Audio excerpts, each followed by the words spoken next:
If you've ever wondered how the modern conservative movement in America got its start, or why 1964 was such a turning point in US political history, then today's book just might be for you. Today I'll be reviewing Before the Storm by Rick Perlstein. Welcome to Spencer Reads Everything. I'm your host, Spencer Duncan, and today we're diving into one of the most fascinating and ambitious works of political history I have ever read.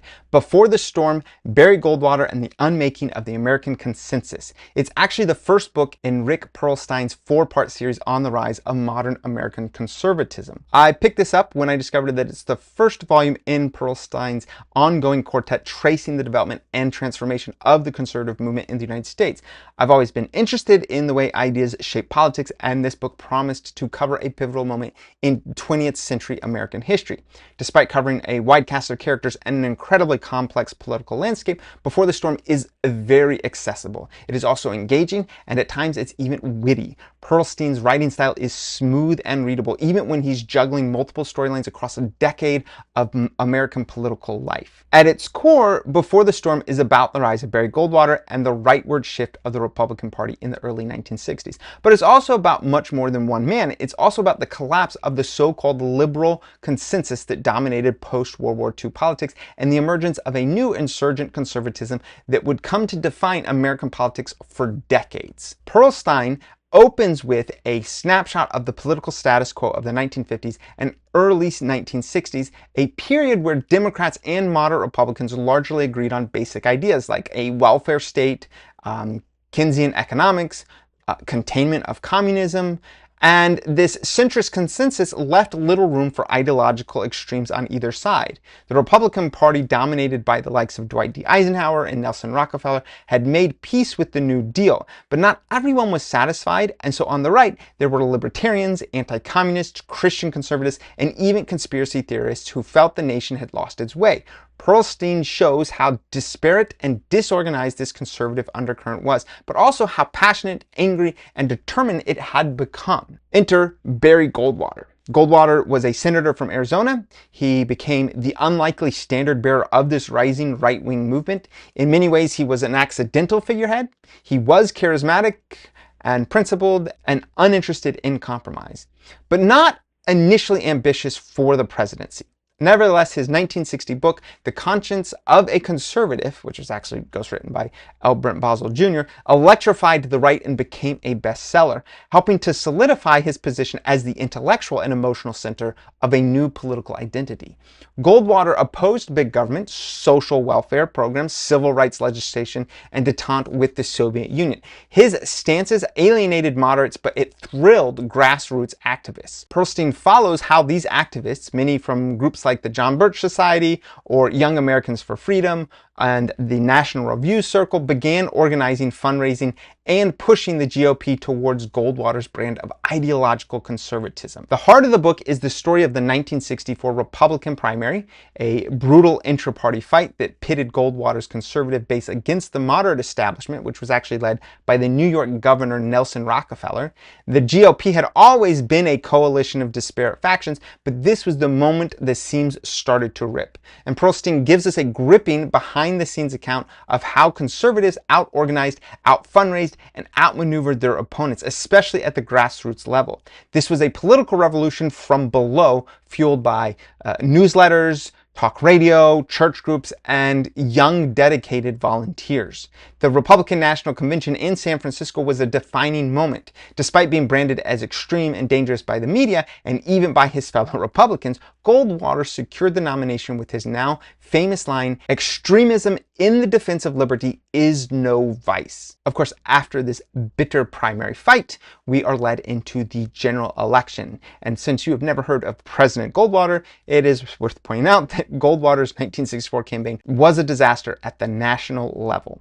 He lost in a landslide to Lyndon B. Johnson, who framed him as reckless and out of touch. Goldwater only won 6 states, but Perlstein argues that this wasn't a failure, it was a foundational moment. Goldwater may have lost the election, but the campaign built a political infrastructure that would be reused, refined, and ultimately perfected in the Reagan Revolution of the 1980s. It was the moment when the conservative movement transformed from a marginalized collection of ideologues into a coherent and organized political force. One of the strengths of this book is its rich cast of characters. Besides Barry Goldwater, you get William F. Buckley Jr., who is the founder of National Review, and he tried to intellectualize conservatism and purify it of its most extreme elements, such as the John Birch Society. You have Phyllis Schlafly, whose activism and a book she wrote, A Choice Not an Echo, helped shift grassroots republicanism to the right. There's Clarence Mannion, who is a radio host and early conservative media figure who helped galvanize public opinion. There is, of course, Nelson Rockefeller, the liberal Republican governor who became the face of the old GOP establishment and Goldwater's primary enemy. And there is Richard Nixon, although he is always lurking in the background, reshaping himself for a comeback. Although he will be the next Republican to win an election, he is not the individual that is usually considered the one to actually start the movement or finish the movement in quite the same way that Reagan does. So Nixon plays an important role in this interesting in-between period between these two key figures when it comes to the conservative movement in the United States. You also have the John Birch Society, which is, as I've already pointed out, a controversial and a conspiratorial group whose relationship to mainstream conservatism was always tense. And so it plays a challenging role in this book, as it is, on the one hand, it is becoming more visible and getting more influence, and on the other hand, some of the more powerful and yet more conservative elements of the Republican Party are also tampering it down and trying to make sure that they do not appear to be the actual representation of the party, while at the same time trying to draw some support and some power from it. So it's this delicate balance act that you can see being worked on. The author manages to give each of these figures a fair amount of depth, and while showing how their ideas and sometimes their battles with each other helped define the contours of a new political ideology. What I enjoyed most about Before the Storm is how Perlstein manages to pull back the curtain on a critical moment in American political history without ever losing the reader. He writes history with the energy of a great novel. There's certainly drama, granted that was provided by all of the individuals, and there's a great deal of personality, and there's also a real sense of momentum that he manages to characterize and to present in this book.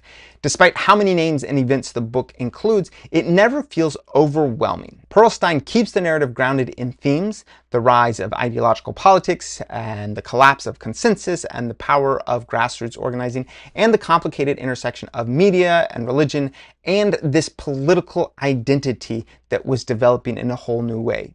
It's also worth saying that this isn't a hit piece. Perlstein is critical but fair. He clearly doesn't agree with many of Goldwater's policies, but he's fascinated by the movement and he respects the intensity and passion that drove it. So who is this book for? Well, if you're interested in American political theory, especially the conservative movement, this is essential reading. It's also a great book for anyone curious about how grassroots activism actually changes parties and how losing can sometimes be the first step toward winning long term. Who is this book not for? Well, if you want a straightforward biography of Barry Goldwater, this isn't quite that. It's more about the movement than the man. And if you're hoping for a neutral textbook style approach, just know that Perlstein has a point of view. It's balanced, but it is certainly not detached. Overall, I'd say that Before the Storm is an ambitious and vivid and deeply researched history of a political movement that reshaped America.